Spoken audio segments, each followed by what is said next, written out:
Alright, we're back again, round 2, this time versus Budakov. Another guy you see fairly often. We can kind of curve out here by embalming our otendant. It's not just an attendant, it's Oketra's otendant.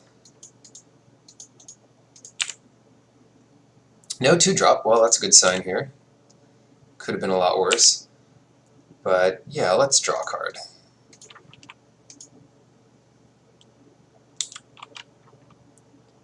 Now that gives us Hooded Brawler or Retcrop Spearmaster. The Brawler's good because we don't have to exert it to attack through a 1-1, and it blocks a 1-1. And they're just going to kill it anyway. That's the downside of playing it. There's more green tricks for one, and they're more often played, so... Yep. Oh no! They get in 6 damage here. It's pretty good. And what do we do? I think we bring back our attendant, because it actually gets to block. Might be silly to attack here, but ultimately these games come down to races. Oh no. Now they're getting in 11, 12, 13, 14.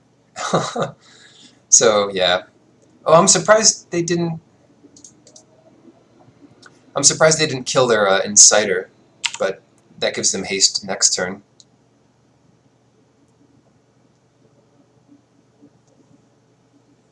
Well, fortunately we have... Well, hopefully they don't have another Manticore. But fortunately we have a Vizier of Deferment, so what we can do is pump this guy up for a blocker, and then Vizier something they attack with. Nefcrop Entangler, yep. And they figure this might be lethal, or they don't attack. Oh man. They didn't attack. So I think instead of saving the deferment as a trick, we just play it.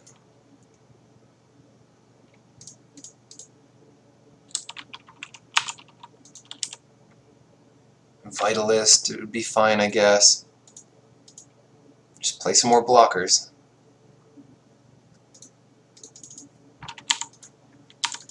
We need, like, this board to block and then play a Greater Sandworm, then maybe we can attack with it. The Winged Shepherd's also going to be a good way to attack. We just gotta hope they don't have another Manticore anywhere in their deck. Or, if we find our Prepare to Fight, I would accept that. This cartouche will speed up our clock if we can get it going somehow. Oh, wow! So, when your opponent concedes like this, it tells you about their deck. They just said to me they don't have another Manticore in their deck. They only have one in their deck. Otherwise, you don't concede there because you have like 6 more turns to find it. It means they don't have a Sweltering Suns. So, by trying not to give away more information, you might give away more information than you intend.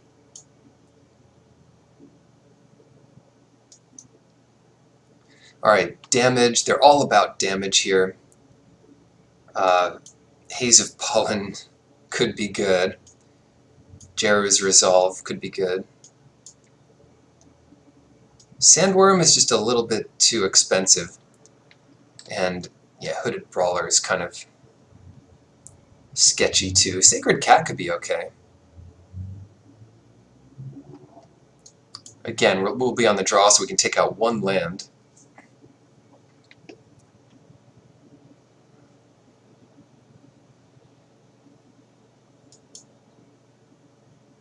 kind of a weird one to cut, the Spearmaster, but it's just really easy to kill.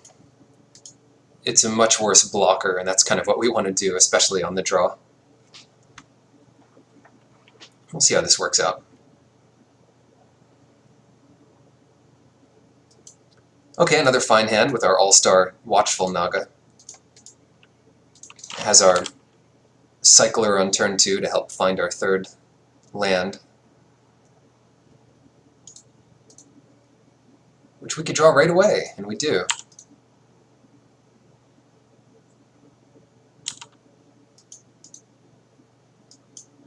So bring it on. Now, I'll lead with the Watchful Naga. It's just a nice one to get into attack, and if they kill it, it's not so bad. Apparently, that's the only thing we can target with a Cartouche of Solidarity anyway. I don't know why I'm doing this on our turn, but it's definitely what we're going to do, so just give up some information.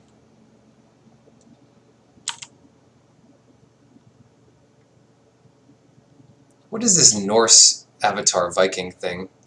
Master of the Wild Hunt. Oh yeah, Cube All-Star.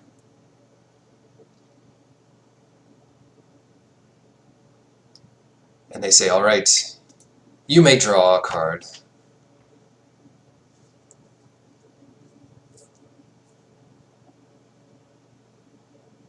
But I don't know what they're stuck on right now. They're maybe in some other kind of match here. Take a look at our deck real quick.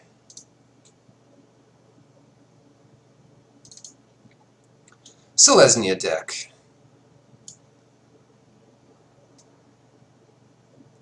Some people do not like calling the color combinations by the guild names unless there's something really guild about it. Oh, they're doing something. On-crop Crasher, that's annoying.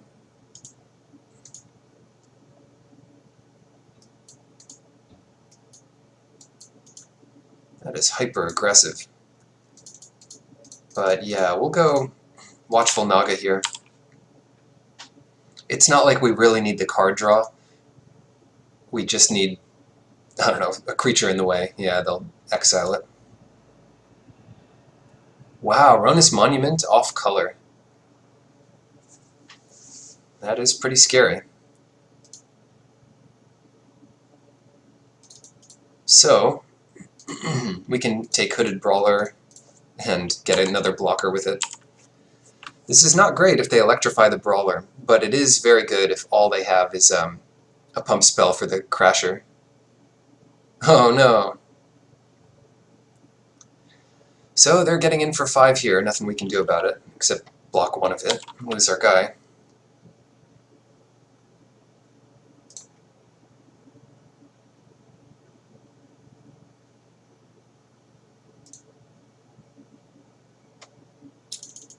Let's save the Cartouche for when we can do 2 things in 1 turn. Make our Colossopede into a monster. I'll also block with the Colossopede here if they let us, which they won't. But here's a good sign. It means they don't have a creature in hand. It's just whether or not they want to exert this Entangler. Get in the full 6. Yeah, we'll take 6.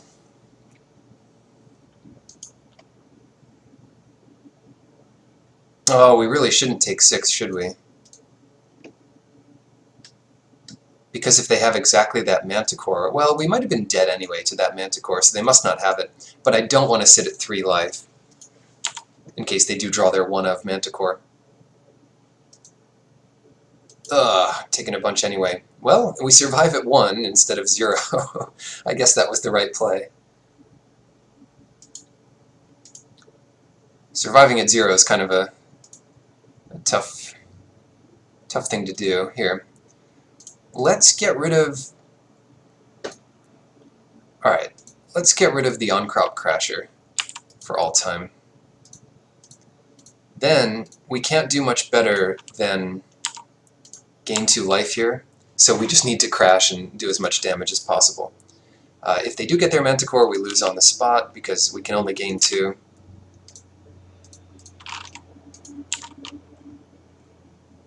But, yeah. We do need to get some damage in. Hasters are pretty bad for us, but at least we'll have one more blocker. And we can do all this and hold up our tap. So if they don't have anything this turn, then we got them. Land doesn't help. Yes, we did it. Close game. My goodness, it all came down to blocking with that token. I wasn't even expecting Brute's strength specifically, but there we go, on to the finals.